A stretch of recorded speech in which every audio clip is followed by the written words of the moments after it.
Once we realize the valuable benefits of a green manure cover crop, we start growing them, and they grow great, and by spring you have this beautiful cover crop. But the big question is, how do we get rid of it and turn it back into our vegetable or fruit or flower garden?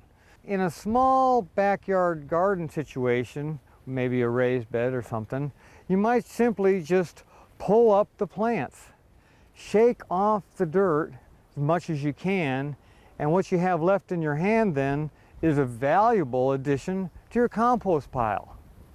You could even use it as a mulch. It's not going to sprout back very bad once you shake the dirt off. And while you're shaking that dirt off, you'll notice what beautiful quality it is. Yeah, so that's a good way to do it, because at that point you can just plant that same day right in your garden. So another way to change over the crop is to lay it down, either with mowing it, like a little scythe or something. You could just roll it or crimp it, and your green manure cover crop then can act as a mulch. You then pull it to the side, dig a hole, and plant your tomatoes or peppers or whatever kind of plants you want to plant, and just leave it on as a mulch.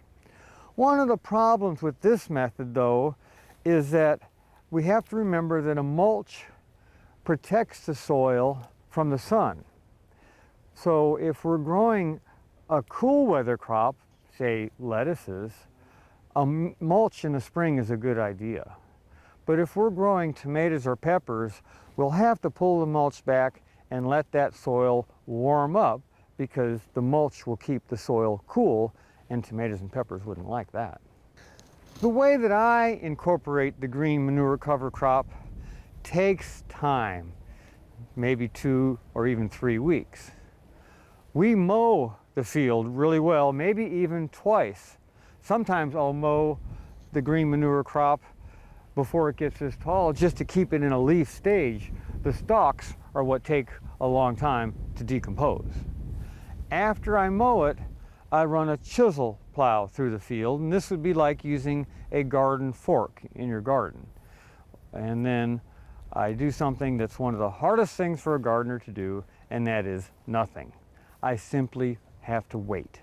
And so then after a few days, maybe a rain, maybe a week, I'll go through the field again.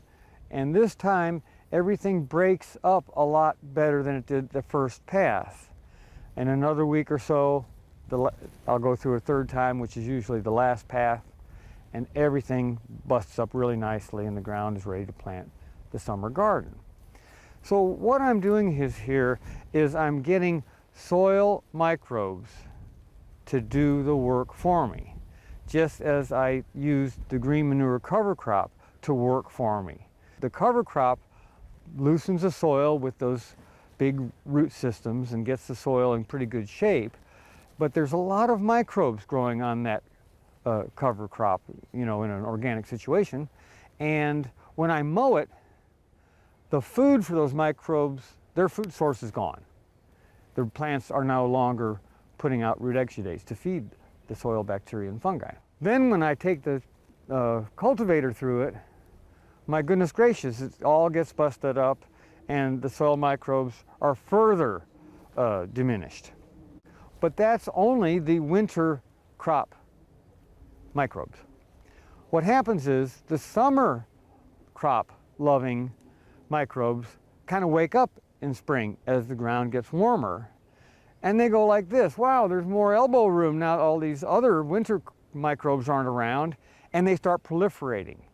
And over this 2-week period, there's like a battle going on underground, but the winter microbes don't have a chance.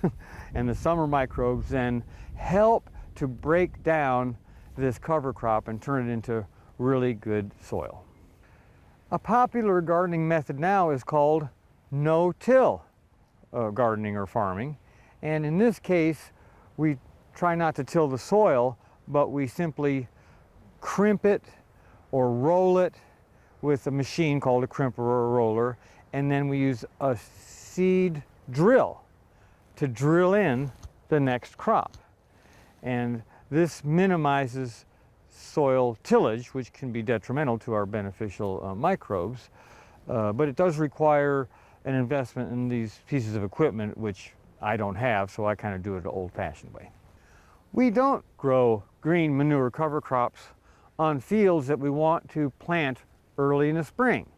It would interfere with the ground warming up and getting the land ready for the early crops, such as peas and onions and potatoes, carrots and beets and lettuce, and things that we want to get planted in late March or April. This field has had potatoes and corn in it before, but I wanted to turn it into a more permanent green manure crop. So this time we use grass and perennial clovers. So this is some white Dutch clover.